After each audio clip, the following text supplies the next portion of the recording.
What do you want? Well, delightful as ever. Yes, ever the cheerful patient. If you're here to harass me about the second quarter budget... No, actually, I came to check and make sure that you're not giving still an inch, alive. not an inch. Well, I guess he's going to recover, is that right? What gives you that impression? Well, because you're obviously too feisty to just fade away. Oh, I don't strike you as someone who is wasting away from a debilitating nerve disease? You have more nerve than 10 people I know. Well, Dr. Joe says I am desperately ill. I never said that, Adam. We're still running tests. We haven't arrived at a firm diagnosis yet. You haven't arrived at a cure for graying hair, either. Do I have to wait here until you do? Good luck. The poor man is dithering. He ought to retire. I think I'll retire myself. I'll see you sometime. You've only been here 2 minutes. Gee, it seems like centuries. Don't leave. I've changed my mind about you bellowing at me because on second thought, I'm really not in the mood, all right? So if you want to grouse at somebody, I suggest that you call a nurse. Please.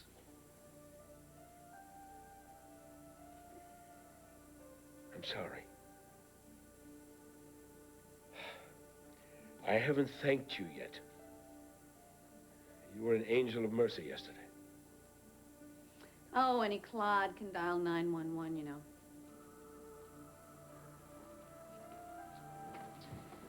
So, have you talked to Haley? No, nor do I expect to. Don't look at me that way. Despite what you may think, she was about to call an ambulance. What was she waiting for? She just didn't think it was serious, that's all. You are writhing around on the floor, Adam, for heaven's sake. I really don't want to talk about that.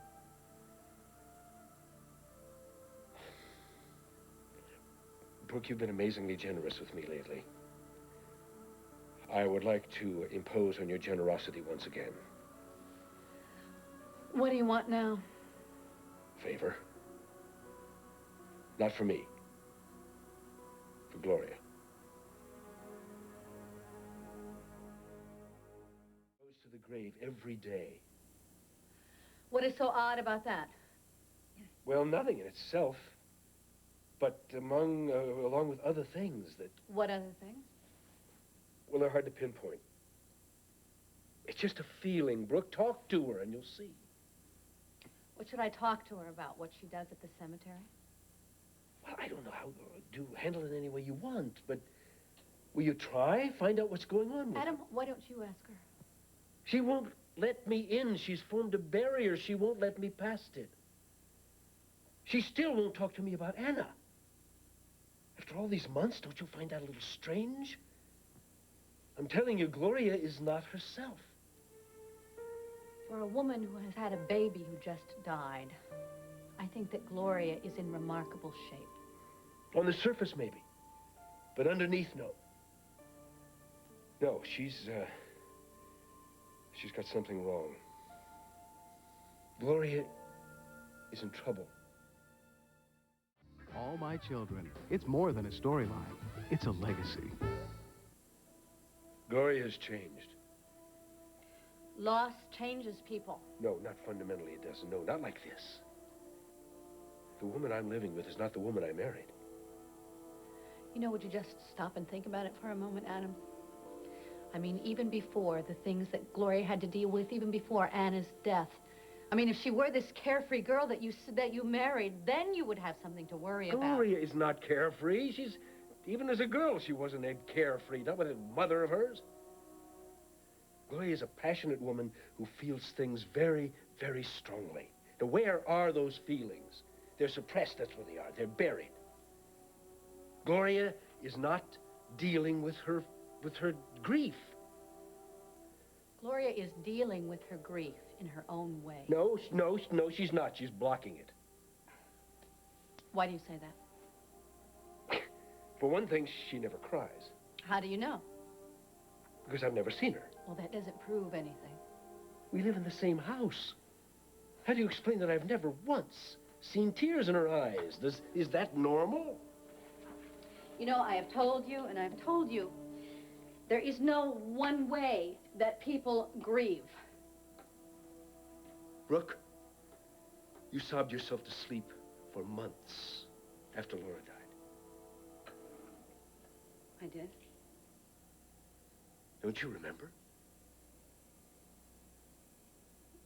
That part of my life is very hazy. Laura's death was senseless, just like Anna's.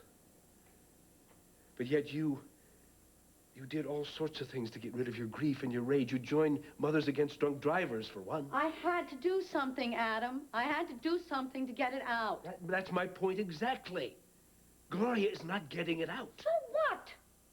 So she's not behaving the way I did. Gloria is not me. You know, there isn't any rule book on how somebody is supposed to mourn. So she doesn't mourn the way you feel comfortable, the way you expect her to mourn. You know, you don't have control over how she grieves. I'm not trying to control anything. I just want to know what's going on in her head. I think that you should just count your blessings, all right? And stop looking for trouble. Because things could be a whole lot worse. And I've said it before, but I will say it again. I think she is doing remarkably well for a mother who has just lost her child.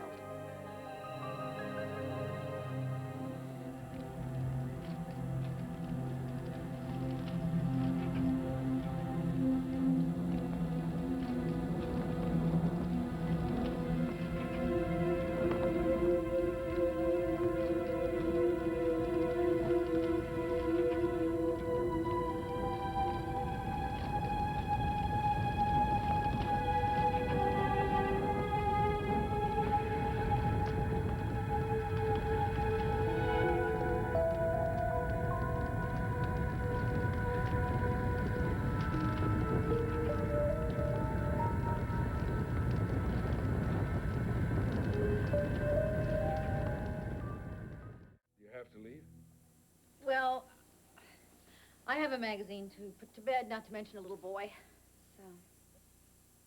Well, thanks for squandering some of your precious time on a snarling bore with gastritis. Anytime.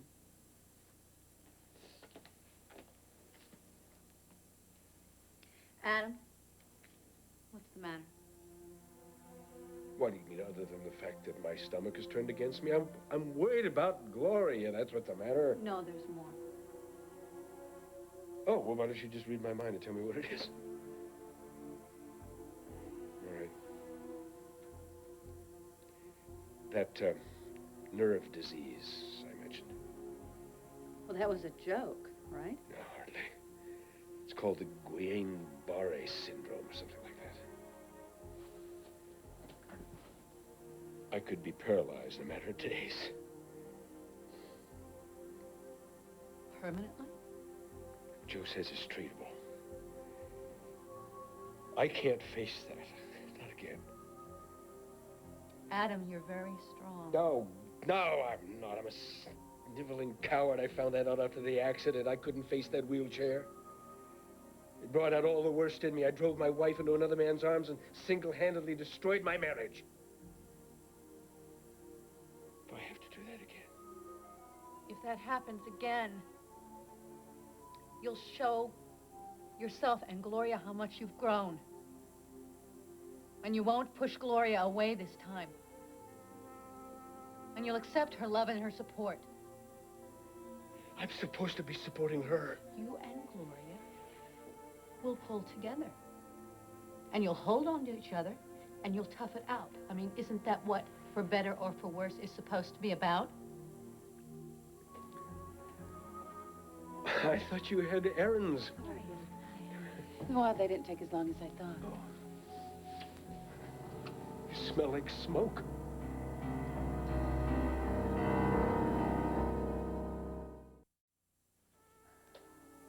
I hoped you wouldn't notice. What have you been doing, lighting bonfires? No, I tried to light a fire in the den, and I forgot to open the flue. Is the house still standing? Yes. So stop worrying. Well, I didn't notice anything. Oh, good. Hopefully they didn't either at the dentist or at the Motor Vehicles Bureau. Well, you sound like you've had a grueling day. It's okay, really. I just kept concentrating on Adam the entire time. I feel better already. How are you doing? Fine, really. gets a little easier every day. I'm very glad to hear that. Bye-bye. Bye. Take care. Thanks for everything.